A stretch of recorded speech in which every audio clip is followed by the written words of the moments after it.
Hello friends, मैं Piyush Gupta smart study classes Garotha के इस वीडियो लेक्चर में आपका हार्दिक स्वागत करता हूं। और आज हम राष्ट्रपति एवं राज्यपाल को सम्मिलित रूप से पढ़ने का प्रयास करेंगे, क्योंकि राष्ट्रपति एवं राज्यपाल की शक्तियां एवं कार्य लगभग समान ही हैं। आप जानते हैं कि राष्ट्रपति संघ की कार्यपालिका एवं देश का संवैधानिक प्रमुख होता है, वहीं राज्यपाल राज्य की कार्यपालिका एवं राज्य का संवैधानिक प्रमुख होता है। इसको हम इस तरीके से भी देख सकते हैं कि संघ एवं राज्यों में कार्यपालिका एवं विधायिका संबंधी लगभग समान रूप से ही व्यवस्थाएं लागू हैं। संघ में संसद को देख सकते हैं और राज्यों में राज्य विधानमंडल को देख सकते हैं। राज्य विधानमंडल को तो संसद के 3 अनिवार्य अंग हैं: राष्ट्रपति, राज्यसभा और लोकसभा। इसी तरह से राज्य विधानमंडल में भी हमें 3 अंग दिखाई देते हैं: राज्यपाल, विधान परिषद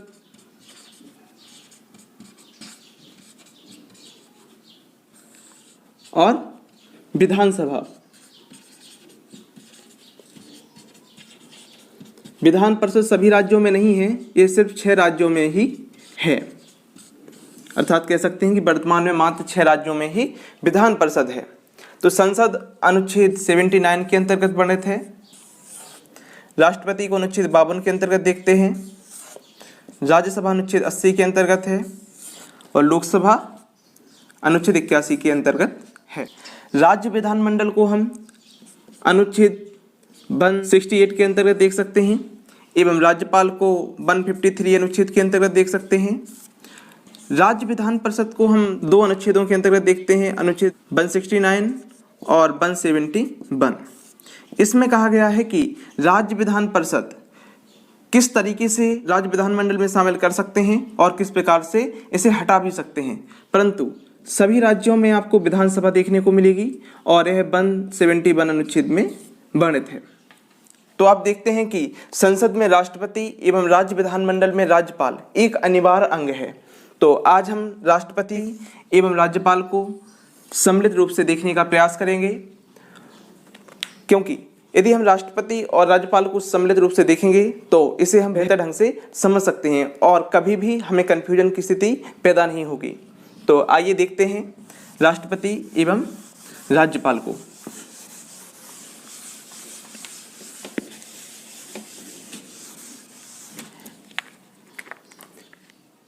एक तरफ हम लोग राष्ट्रपति को लिखते हैं और दूसरी तरफ राज्यपाल को। यह भाग 5 के अंतर्गत आता है, अर्थात कि संघ के बारे में हमें वर्णन भाग 5 में मिलता है और राज्यों के बारे में वर्णन हमें भाग 6 में मिलता है। तो भाग 5 में हमें कार्यपालिका अर्थात कि संघ की जो कार्यपालिका है उसका वर्णन हमें अनुच्छेद 52 से लेकर अनुच्छेद 78 तक मिलता है। और जो राज्य की कार्यपालिका है इसका वर्णन हमें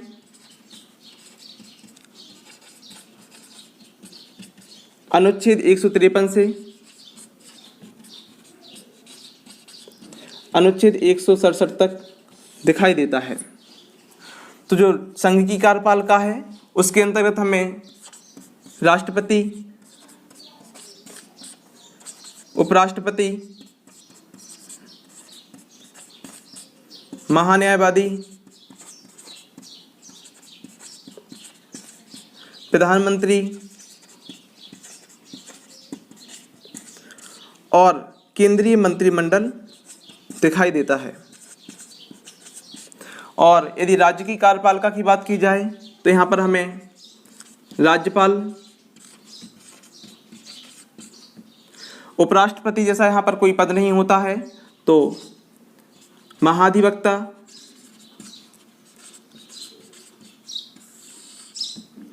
मुख्यमंत्री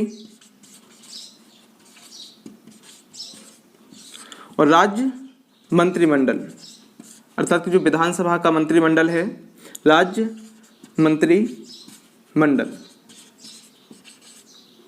इसको हम यहाँ पर देख सकते हैं। तो राष्ट्रपति की समान ही शक्तियाँ राज्यपाल की हैं और महान्यायवादी की समान ही शक्तियाँ हमें महाधिवक्ता की देखने को मिलती हैं और प्रधानमंत्री की समान ही शक्तियाँ हमें मुख्यमंत्री की देखने को मिलती हैं और जो केंद्रीय मंत्रिमंडल है उसी प्रकार का वर्णन हमें राज्य मंत्रिमंडल में देखने को मिलता है। तो हम राष्ट्रपति और राज्यपाल को साथ में पढ़ेंगे, महान्यायवादी और महाधिवक्ता को साथ में पढ़ेंगे, प्रधानमंत्री और मुख्यमंत्री को साथ में पढ़ेंगे और जो केंद्रीय मंत्रिमंडल है और साथ में ही राज्य मंत्रिमंडल को देखेंगे। तो आज हम देखने वाले हैं राष्ट्रपति एवं राज्यपाल को सम्मिलित रूप से।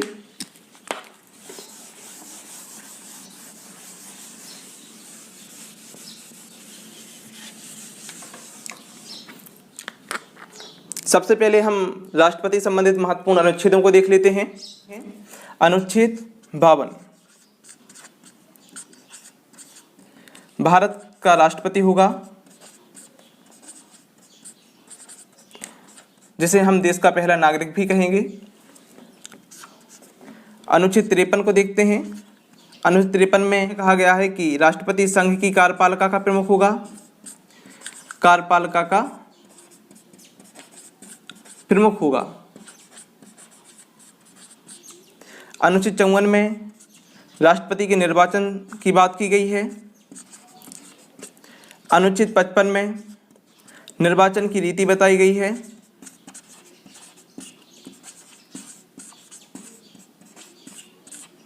अनुच्छेद 56 में हमें राष्ट्रपति का कार्यकाल देखने को मिलता है।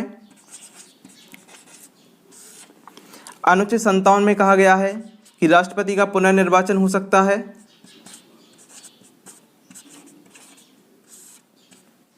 अनुच्छेद 58 में राष्ट्रपति पद की योग्यताओं के बारे में बात की गई है। अनुच्छेद 60 राष्ट्रपति की शपथ के बारे में बताता है। अनुच्छेद 61 महाभियोग संबंधित बात करता है।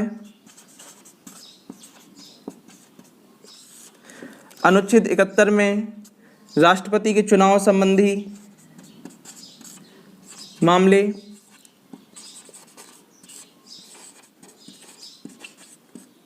अनुच्छेद 72 में राष्ट्रपति की क्षमादान शक्ति।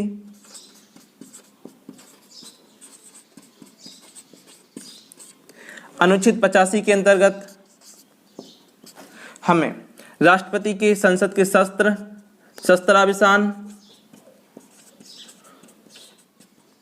व भंग करने जैसी बात देखने को मिलती है। इसके बाद अनुच्छेद 123 देखते हैं, राष्ट्रपति का अध्यादेश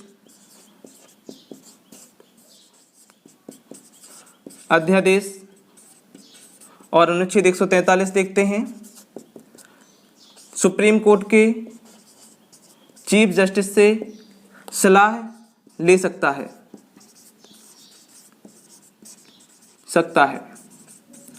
तो इसमें मोस्ट अनुच्छेद देखते हैं कि मोस्ट कौन से हैं।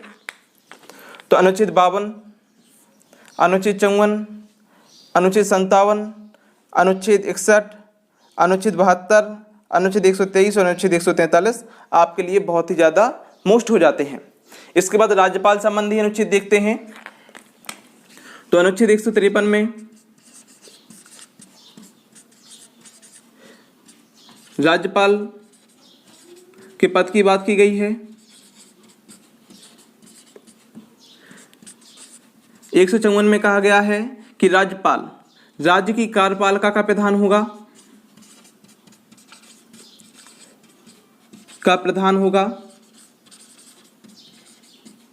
अनुच्छेद 155 में राज्यपाल की नियुक्ति के बारे में बात की गई है। अनुच्छेद 161 में राज्यपाल की क्षमादान शक्ति के बारे में बताया गया है।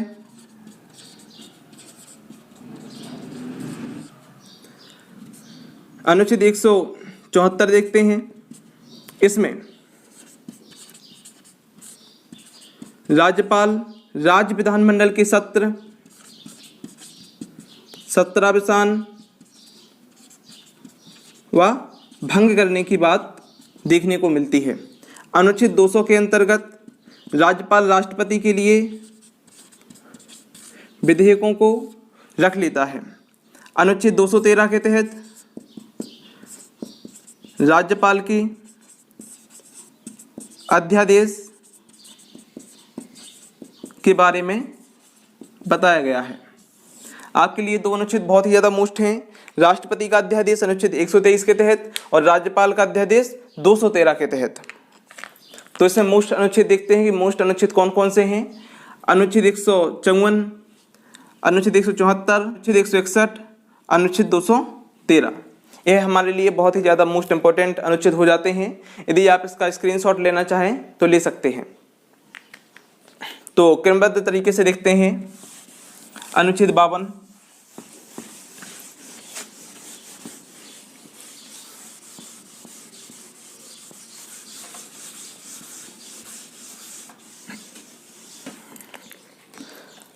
अनुच्छेद 52 में कहा गया है भारत का एक राष्ट्रपति होगा।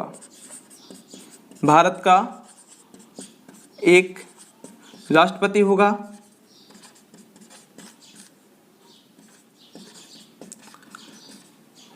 जो देश का प्रथम नागरिक माना जाएगा। क्या राष्ट्रपति क्या होता है? देश का प्रथम नागरिक होता है।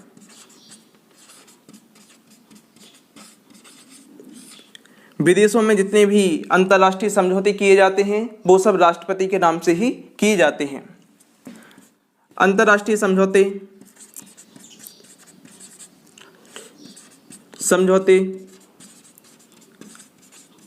राष्ट्रपति के नाम पर ही किए जाते हैं, नाम पर ही किए जाते हैं। यह तीनों ही पॉइंट आपके लिए बहुत ही ज़्यादा मोस्ट इंपॉर्टेंट हैं और बार बार हमारे एग्जाम्स में पूछे भी गए हैं। इसके बाद देखते हैं अनुच्छेद 153। इसमें राज्यों में राज्यपाल के पद का वर्णन किया गया है। तो अनुच्छेद 53 में और क्या मिलता है कि राज्यपाल राज्य का प्रथम नागरिक होगा। राज्यपाल राज्य का प्रथम नागरिक होगा। इसके बाद देखते हैं अनुच्छेद 53 को। अनुच्छेद 53, इसमें कहा गया है कि राष्ट्रपति संघ की कार्यपालिका का प्रमुख होता है। क्या कहा गया है? कार्यपालिका का प्रमुख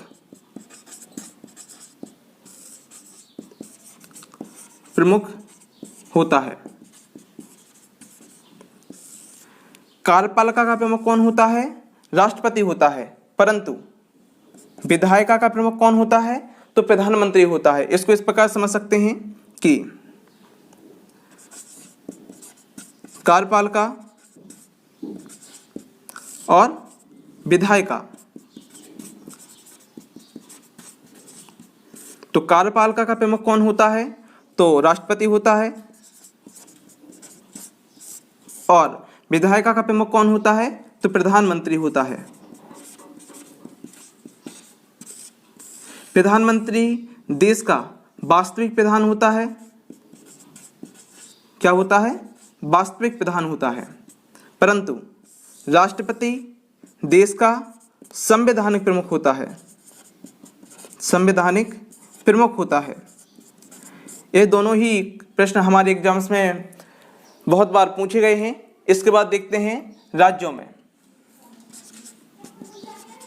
अनुच्छेद 154, राज्यपाल राज्य की कार्यपालिका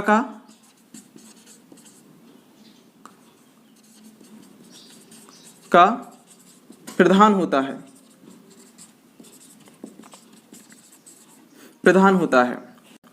राज्यों में भी हमें दिखाई देती है कार्यपालिका, विधायिका। तो इसको ऐसे समझ सकते हैं क्योंकि सरकार के तीन ही अंग होते हैं, कार्यपालिका, विधायिका और न्यायपालिका। यह हमें राज्यों में भी दिखाई देगी और केंद्र में भी दिखाई देगी। तो केंद्र में हम लोगों ने क्या देखा था कि केंद्र की कार्यपालिका का प्रमुख राष्ट्रपति होता है, परंतु राज्य की कार्यपालिका का प्रमुख राज्यपाल होता है। और विधायिका का प्रमुख कौन होता है? तो मुख्यमंत्री विधायिका का प्रमुख होता है। राज्य का वास्तविक प्रधान कौन होता है? तो मुख्यमंत्री होता है। और संवैधानिक प्रमुख कौन होता है राज्य का? तो राज्यपाल संवैधानिक प्रमुख होता है। संवैधानिक प्रमुख होता है। तो यह भी प्रश्न हमारे एग्जाम्स में बने हैं। आप देखते हैं कि राष्ट्रपति राज्यपाल के समान है और प्रधानमंत्री मुख्यमंत्री के समान योग्यताएं रखता है। योग्यता अर्थात कि जो उसके कार्य एवं शक्तियां हैं वह लगभग समान ही हैं। तो मेरे ख्याल से आपको यह सारी चीजें समझ में आ गई होंगी। इसके बाद अनुच्छेद 54 को देखते हैं।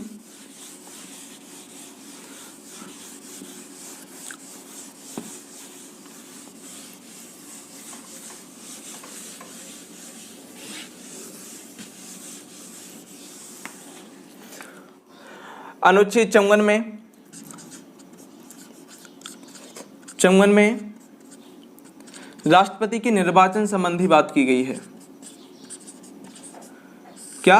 राष्ट्रपति के निर्वाचन संबंधी बात की गई है। और ध्यान देने योग्य वाली बात यह है कि राज्यपाल का निर्वाचन नहीं होता है, राज्यपाल की नियुक्ति होती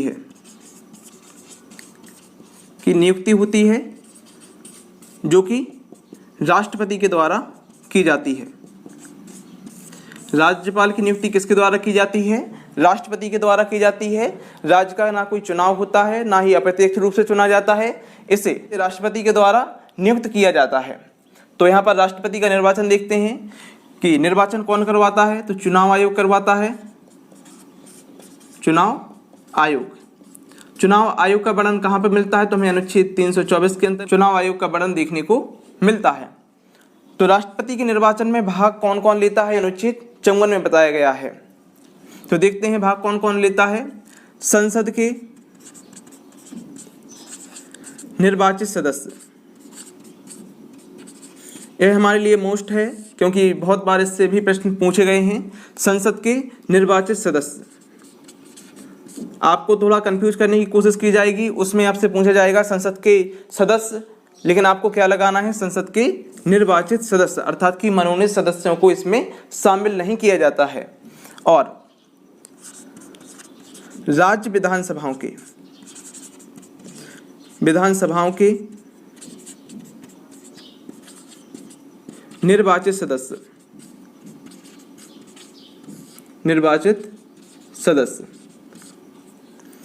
संसद के निर्वाचित सदस्य और राज्य विधानसभाओं के निर्वाचित सदस्य। संसद के कौन कौन से और अंग हैं जो देखने को मिलते हैं? एक राष्ट्रपति तो अंग है ही जिसका चुनाव हो रहा है। इसके अलावा लोकसभा और राज्यसभा, अर्थात कह सकते हैं कि लोकसभा के निर्वाचित सदस्य और राज्यसभा के निर्वाचित सदस्य। लोकसभा में 2 एंग्लो इंडियन को मनोनीत किया जाता है जो कि राष्ट्रपति के चुनाव में भाग नहीं लेते हैं। और राज्यसभा में विज्ञान, कला, साहित्य और समाज सेवा के 12 सदस्यों को मनोनीत किया जाता है जो कि राष्ट्रपति के चुनाव में भाग नहीं लेते हैं। और सभी राज्यों की विधानसभाओं में एक एक एंग्लो इंडियन सदस्यों को मनोनीत किया जाता है, वह भी राष्ट्रपति के चुनाव में भाग नहीं लेते हैं।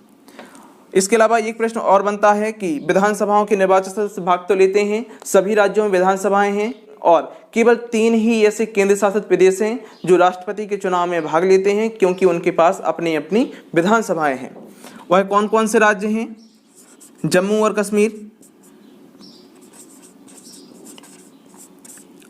दिल्ली और पांडुचेरी। कौन कौन से केंद्र शासित प्रदेश हैं? जम्मू कश्मीर, दिल्ली और पांडुचेरी। और यहाँ पर कोई निर्वाचन नहीं होता है, यहाँ पर सिर्फ नियुक्ति होती है जो कि राष्ट्रपति के द्वारा की जाती है, तो हमें देखने की आवश्यकता नहीं है। यह अनुच्छेद 155 में वर्णित है। कहाँ पर? 155 में वर्णित है। राज्यपाल की नियुक्ति अनुच्छेद 155 में वर्णित है। और इसके अलावा यह भी देखने का प्रयास करते हैं कि एक विधायक का मतमूल्य कितना होता है?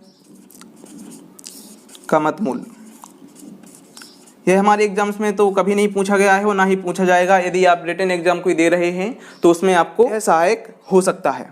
तो विधायक का मतमूल कितना होता है? राज्य की जनसंख्या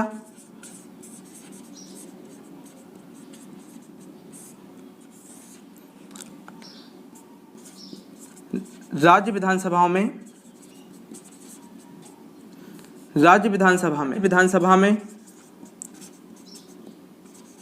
में निर्वाचित सदस्य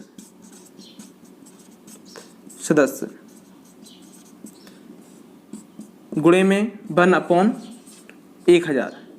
विधायक का मतमूल कैसे निकाला जाएगा? जो उस संबंधित राज्य की जनसंख्या है उसमें भाग दिया जाएगा, जितने भी उस राज्य विधानसभा में निर्वाचित सदस्य हैं, और उसमें 1000 का भाग दे दिया जाएगा। और एक सांसद का मतमूल कैसे निकाला जाता है? सांसद का मतमूल, तो इसके लिए विधायकों का मतमूल,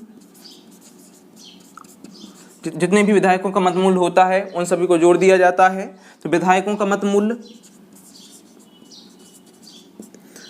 अपॉन में लोकसभा एवं राज्यसभा में निर्वाचित सदस्यों की संख्या। क्या है? सांसद का मतमूल, विधायकों का मतमूल अपॉन में लोकसभा एवं राज्यसभा के निर्वाचित सदस्यों की संख्या। मेरे ख्याल से आप सभी लोगों को यह सारी चीजें समझ में आ गई होंगी। और इसके बाद देखते हैं कि राष्ट्रपति का निश्चित मतों का मान कैसे निकाला जाता है। निश्चित मतों का मान अर्थात कि जो राष्ट्रपति का चुनाव जीतेगा उसे लगभग कितना वोट मिलना चाहिए, इसके बारे में बात की गई है। तो कुल वैध मत अपॉन में एक जो चुनाव जीतेगा और उसके जो अपोजिट में एक खड़ा होगा प्लस 1, अर्थात कि हम कह सकते हैं कि 50% प्लस 1 मत राष्ट्रपति के विजेता को चाहिए होगा। जो राष्ट्रपति का उम्मीदवार होगा यदि 50% प्लस 1 मत लाता है तो वह राष्ट्रपति बन सकता है। तो हम लोगों ने अनुच्छेद 54 को बहुत अच्छी तरीके से देखा है। अब देखते हैं अनुच्छेद 55 को। इसमें राष्ट्रपति के निर्वाचन की रीति बताई गई है।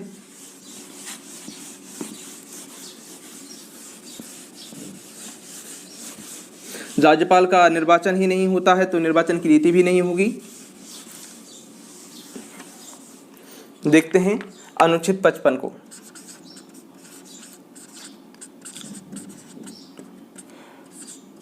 राष्ट्रपति के निर्वाचन की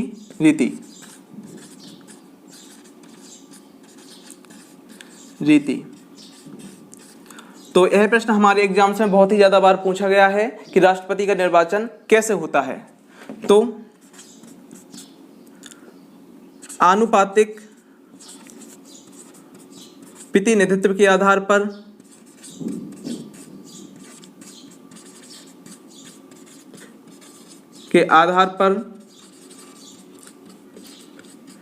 एकल संक्रमणीय, कैसी?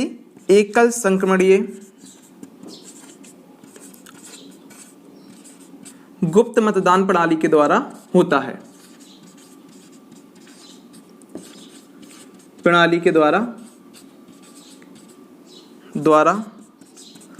और कैसे? अप्रत्यक्ष रूप से होता है।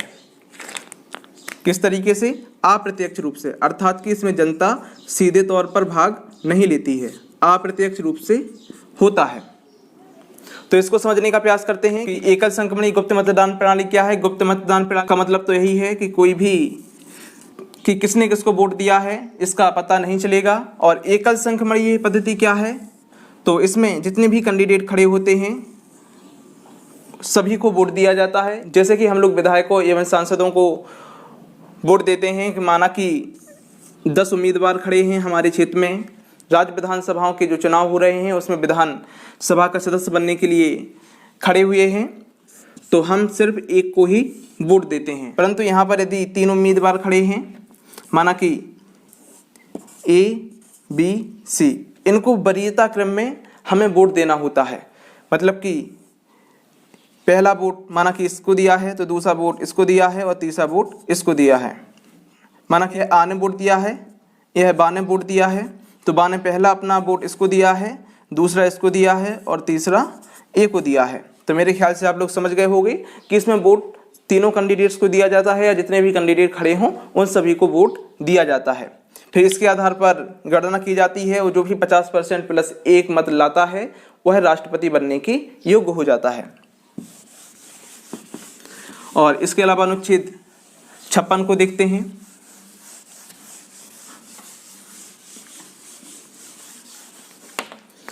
अनुच्छेद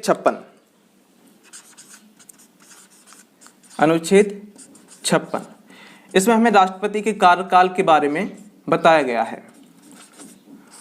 तो राष्ट्रपति का कार्यकाल सामान्यतः 5 वर्षों का होता है, अर्थात कि शपथ ग्रहण करने से 5 वर्ष तक। और इसके अलावा यदि राष्ट्रपति का पद जो है 5 वर्ष के बाद भी नहीं भरता है तो यह जो राष्ट्रपति है वह अपने पद पर बना रहेगा जब तक कि इसका कोई प्रतिनिधि ना आ जाए। तो क्या है, शपथ ग्रहण करने से 5 वर्ष तक, यह हमारे लिए इम्पोर्टेंट है। और इसके अलावा भी वह त्याग पत्र दे सकता है, या उसकी मृत्यु हो जाए तब भी वह राष्ट्रपति पद को त्याग सकता है। और इसके अलावा महाभियोग प्रक्रिया के द्वारा राष्ट्रपति को उसके पद से पदमुक्त किया जा सकता है। यहाँ पर भी प्रश्न पूछा गया है कि राष्ट्रपति अपना त्यागपत्र किसे देता है, तो राष्ट्रपति अपना त्यागपत्र उपराष्ट्रपति को देता है। किसे? उपराष्ट्रपति को। और उपराष्ट्रपति अपना त्यागपत्र किसे देता है, तो वह राष्ट्रपति को देगा। किसे? राष्ट्रपति उपराष्ट्रपति को अपना त्यागपत्र देता है और उपराष्ट्रपति राष्ट्रपति को अपना त्यागपत्र देता है। और इसके कार्यकाल की बात की जाए कि राज्यपाल का कार्यकाल कितना होता है, तो सामान्यतः 5 वर्षों तक इसका कार्यकाल होता है, परंतु यह राष्ट्रपति के प्रसाद पर्यंत तक ही रहता है अपने पद पर। राष्ट्रपति के प्रसाद पर्यंत तक राष्ट्रपति जब भी चाहे इसको हटा सकता है, और इसके अलावा यह त्यागपत्र भी दे सकता है। और यदि इसकी मृत्यु हो जाती है तो वह अपने पद से मुक्त हो ही जाएगा। त्यागपत्र किसको देगा? वह अपना त्यागपत्र राष्ट्रपति को देता है। किसे? अपना त्यागपत्र राष्ट्रपति को देता है। यह प्रश्न हमारे एग्जाम से पूछे गए हैं कि राष्ट्रपति अपना त्यागपत्र किसे देता है, तो उपराष्ट्रपति को देता है, उपराष्ट्रपति राष्ट्रपति को देता है, और जो राज्यपाल है अपना त्यागपत्र राष्ट्रपति को सौंपता है। तो हम लोगों ने अनुच्छेद 56 को भी बहुत अच्छी तरीके से देखा है। इसके बाद देखते हैं अनुच्छेद 57 को। अनुच्छेद 57 को, इसमें कहा गया है कि राष्ट्रपति का पुनर्निर्वाचन हो सकता है, अर्थात कि एक ही व्यक्ति कई बार राष्ट्रपति के लिए चुना जा सकता है, और इसी तरीके से एक ही व्यक्ति कई बार राज्यपाल के पद के लिए भी चुना जा सकता है। और इसके लिए एक अवधारणा चली आ रही है कि जो भी राज्यपाल होगा संबंधित राज्य का नागरिक नहीं होगा। क्या कहा गया है कि जो भी राज्यपाल, माना कि उत्तर प्रदेश का राज्यपाल चुना गया है किसी को, तो वह उत्तर प्रदेश का नागरिक नहीं होगा। परंतु कई बार इसका हमें खंडन भी देखने को मिलता है। और इसके अलावा 7वें संविधान संशोधन 1956 के द्वारा यह बात कही गई थी कि 2 या 2 से अधिक राज्यों के लिए भी एक ही राज्यपाल हो सकता है। क्या कहा गया था 7वें संविधान संशोधन 1956 के द्वारा कि 2 या 2 से अधिक राज्यों के लिए भी एक ही राज्यपाल हो सकता है। इसके अलावा अनुच्छेद 58 को देखते हैं। 58 में राष्ट्रपति पद के लिए योग्यता की बात की गई है, योग्यताओं की बात की गई है। तो राष्ट्रपति पद के लिए क्या योग्यता होनी चाहिए, इससे भी हमारे एग्जाम में प्रश्न बने हैं। पहला तो आप सभी लोग जानते हैं कि वह भारत का नागरिक हो, भारत का नागरिक हो। इसके अलावा यह पॉइंट हमारे लिए मोस्ट इंपॉर्टेंट है कि वह 35 वर्ष की आयु पूर्ण कर चुका हो, 35 वर्ष की आयु पूर्ण कर चुका हो। एवं और इसके अलावा संसद का सदस्य चुने जाने की योग्यता रखता हो, चुने जाने की योग्यता रखता हो। और इसके अलावा भी बहुत सारे हैं कि वह लाभ के पद पर ना हो। और राज्यपाल के लिए देखते हैं क्या योग्यताएं होनी चाहिए, तो भारत का नागरिक हो, क्या है, भारत का नागरिक हो,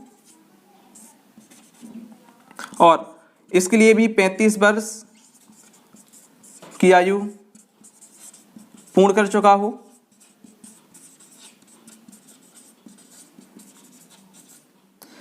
राज्य विधानमंडल का सदस्य चुने जाने की योग्यता रखता हो। इसमें क्या था कि वह संसद का सदस्य चुने जाने की योग्यता रखता हो, क्योंकि वह केंद्र का प्रतिनिधित्व कर रहा है, यह राज्य का प्रतिनिधित्व कर रहा है, तो राज्य विधानमंडल का सदस्य चुने जाने की योग्यता रखता हो। इसके अलावा वह किसी भी लाभ के पद पर ना हो, लाभ के पद पर ना हो। तो ऐसे व्यक्ति को राज्यपाल नियुक्त कर सकता है एवं राष्ट्रपति का निर्वाचन होता है। तो इसके लिए भी कुछ शर्तें हैं कि उसे 50 प्रस्तावक एवं 50 अनुमोदक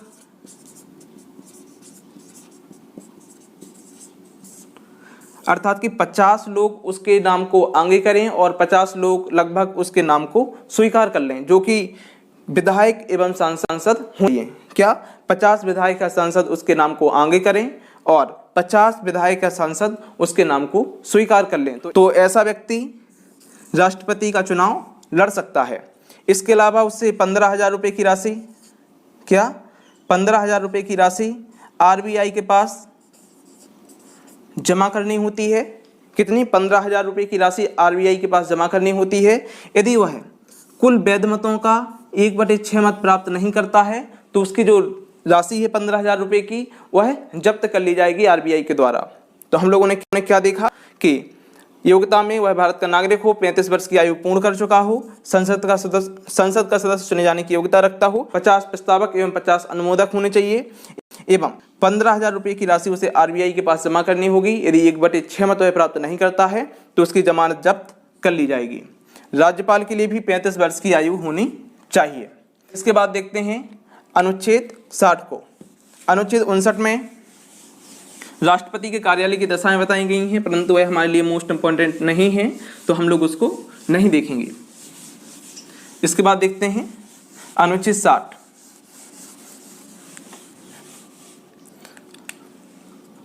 अनुच्छेद 60 इसमें राष्ट्रपति की शपथ के बारे में बताया गया है। क्या? राष्ट्रपति की शपथ के बारे में बताया गया है। तो राष्ट्रपति को शपथ कौन दिलाता है? सुप्रीम कोर्ट का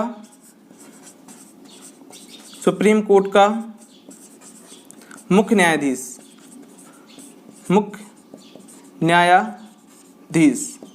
यदि सुप्रीम कोर्ट का मुख्य न्यायाधीश उस समय पर उपस्थित नहीं है तो सुप्रीम कोर्ट का कोई भी वरिष्ठ न्यायाधीश राष्ट्रपति को शपथ दिला सकता है।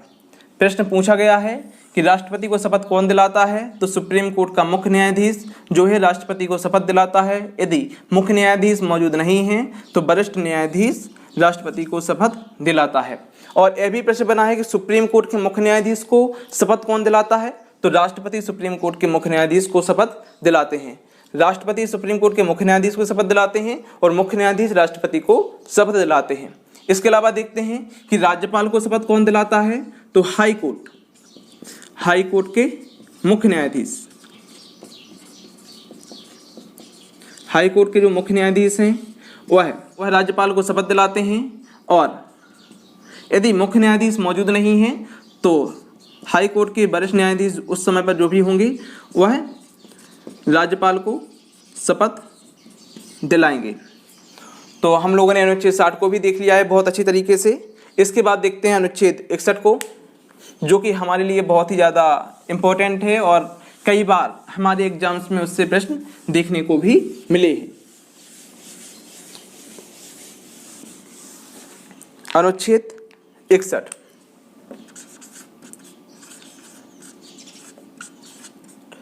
इसमें राष्ट्रपति पर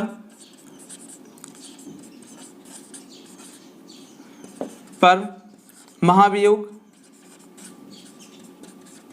प्रक्रिया की बात की गई है, प्रक्रिया की बात की गई है, अर्थात कि राष्ट्रपति को महाभियोग प्रक्रिया के द्वारा कैसे हटाया जा सकता है। तो देखते हैं कि राष्ट्रपति पर महाभियोग की प्रक्रिया कब लगाई जा सकती है। यदि राष्ट्रपति संविधान का उल्लंघन करता है, क्या संविधान का उल्लंघन करता है या अतिक्रमण करता है, तो संसद राष्ट्रपति पर महाभियोग लगा सकती है। क्या कहा गया है अनुच्छेद 61 में कि यदि राष्ट्रपति संविधान का उल्लंघन करता है या अतिक्रमण करता है तो संसद राष्ट्रपति पर महाभियोग की प्रक्रिया लगा सकती है। तो पहले ये देख लेते हैं कि महाभियोग की प्रक्रिया में भाग कौन कौन लेता है।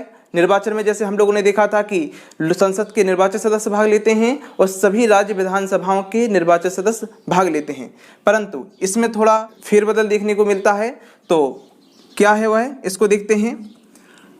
संसद के सदस्य, संसद के सभी सदस्य, उसमें क्या था, संसद के निर्वाचित सदस्य ही भाग लेंगे, परंतु यदि महाभियोग की प्रक्रिया लगाई जाती है तो उसमें संसद के सभी सदस्य भाग लेते हैं, अर्थात कि जो निर्वाचित सदस्य हैं वह भी और साथ में मनोनीत सदस्य भी भाग लेते हैं।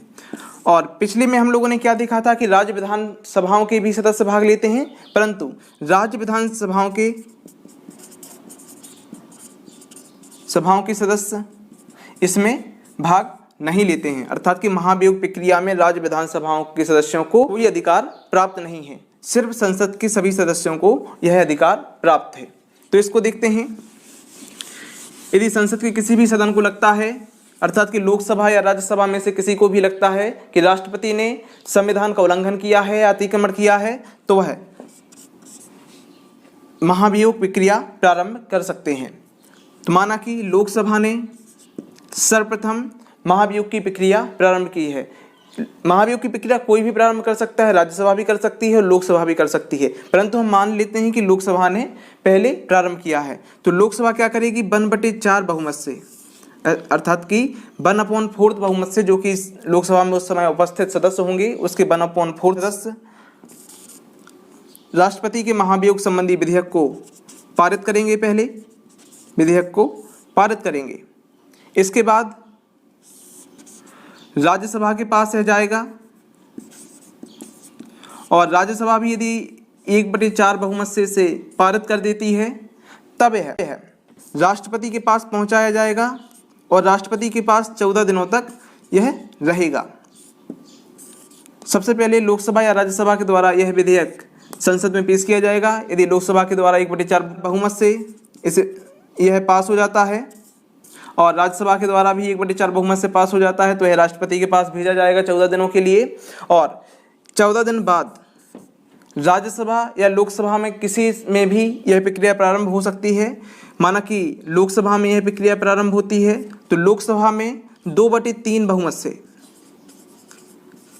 दोबारा से 2/3 बहुमत से राष्ट्रपति के महाभियोग संबंधी विधेयक को पारित करना होगा और लोकसभा ने यदि इसे पारित कर दिया है तो राज्यसभा के पास रह जाएगा और राज्यसभा महाभियोग की जांच के लिए एक समिति बनाएगी। यदि वह समिति इसको सही पाती है और राज्यसभा भी 2/3 बहुमत से इस विधेयक को पारित कर देती है तो राष्ट्रपति को त्यागपत्र देना होगा। क्या करना होगा, त्यागपत्र देना होगा। और यदि राष्ट्र त्यागपत्र दे दिया है और इससे पहले उसने जितने भी काम किए थे वह सभी वैध माने जाएंगे, अवैध नहीं माने जाएंगे। और इससे संबंधित 1-2 और प्रश्न और बनते हैं कि जो संसद की राष्ट्रपति के महाभियोग संबंधी प्रक्रिया है वह कैसी प्रक्रिया है, एक अर्ध न्यायिक प्रक्रिया है, अर्ध न्यायिक प्रक्रिया है। और क्या बन सकता है कि इसके लिए राष्ट्रपति संयुक्त अधिवेशन नहीं बुला सकता है, संयुक्त अधिवेशन नहीं बुला सकता है। संयुक्त अधिवेशन किस अनुच्छेद के तहत बुलाया जाता है, तो अनुच्छेद 108 के तहत बुलाया जाता है, परंतु राष्ट्रपति इसके लिए कोई भी अधिवेशन नहीं बुला सकता है।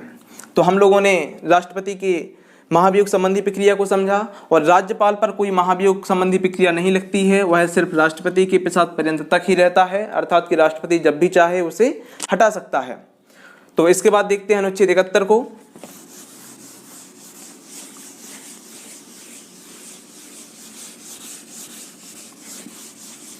अनुच्छेद 71 में कहा गया है कि यदि राष्ट्रपति के चुनाव संबंधी कोई भी विवाद उत्पन्न होता है तो यह सुप्रीम कोर्ट में जाएगा।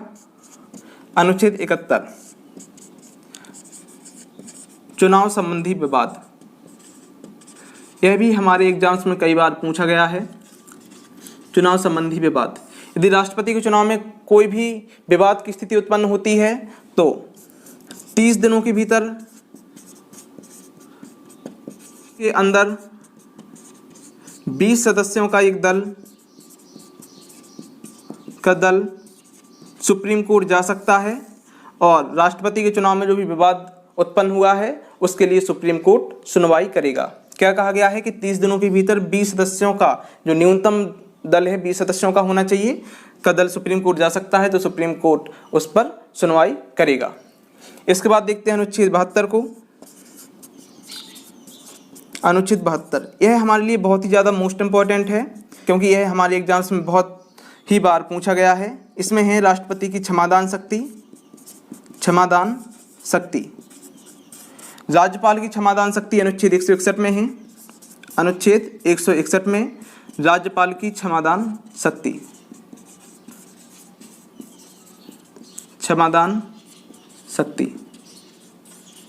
तो राष्ट्रपति को 5 प्रकार की क्षमादान शक्ति प्राप्त है। पहला देखते हैं, क्षमा, लघुकरण, परिहार, विराम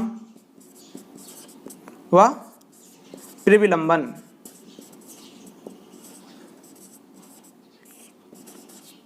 पांच प्रकार की हम लोगों ने शक्ति देखी, क्षमा, लघुकरण, परिहार, विराम और प्रविलंबन। क्षमा से क्या तात्पर्य है कि राष्ट्रपति किसी संबंधित अभियुक्त को, जो भी अपराधी है, उसे पूर्णतः क्षमा कर सकता है। क्या कर सकता है? पूर्णतः क्षमा कर सकता है। लघुकरण में क्या तात्पर्य है? तो लघुकरण से तात्पर्य यह है कि माना कि को मृत्युदंड दिया गया है तो है उसके सजा में परिवर्तन कर सकता है और मृत्युदंड की जगह उसे कठोर कारावास भी दे सकता है, उम्र कैद सजा भी दे सकता है, कुछ भी कर सकता है। क्या वह उसकी जो सजा है उसका प्रावधान बदल देता है, अर्थात कि उसे जो मृत्युदंड दी गई है उसे वह कठोर कारावास में बदल सकता है या उम्र कैद में बदल सकता है, कुछ भी कर सकता है। परिहार से क्या तात्पर्य है? तो इससे तात्पर्य है कि राष्ट्रपति जो सजा दी गई है उसको कम कर सकता है। कम से क्या तात्पर्य है कि माना कि उसे 5 वर्षों तक की कठोर कारावास की सजा दी गई है तो वह उसे 4 वर्षों तक कर सकता है, मतलब कि उसे कम कर सकता है। विराम से क्या तात्पर्य है? किसी विशेष परिस्थिति में यदि किसी को चोट लग जाए या कुछ भी हो जाए, अस्पताल में भर्ती है, तो वह उसे कुछ समय के लिए सजा से विराम दे सकता है। इसके बाद देखते हैं प्रविलंबन से क्या तात्पर्य है? तो इसके लिए राष्ट्रपति सजा पर कुछ समय के लिए प्रतिबंध लगा सकता है या विराम लगा सकता है। किस तरीके से? जैसे कि किसी को मृत्युदंड दिया गया है, वह राष्ट्रपति के पास अर्जी लगाता है कि उसकी सजा को माफ़ किया जाए, तो उतने समय के लिए राष्ट्रपति मृत्युदंड पर रोक लगा सकता है। क्या कहा गया है? कि उतने समय के लिए राष्ट्रपति मृत्युदंड को रोक सकता है। तो हम लोगों ने 5 प्रकार की जो क्षमाएं हैं उसको देखा और सेम शक्तियां राज्यपाल को भी प्राप्त हैं क्षमा के मामले में। परंतु हमें इसके 2 अपवाद भी देखने को मिलते हैं कि राज्यपाल है वह मृत्युदंड को क्षमा नहीं कर सकता है। और इसके अलावा सैन्य मामलों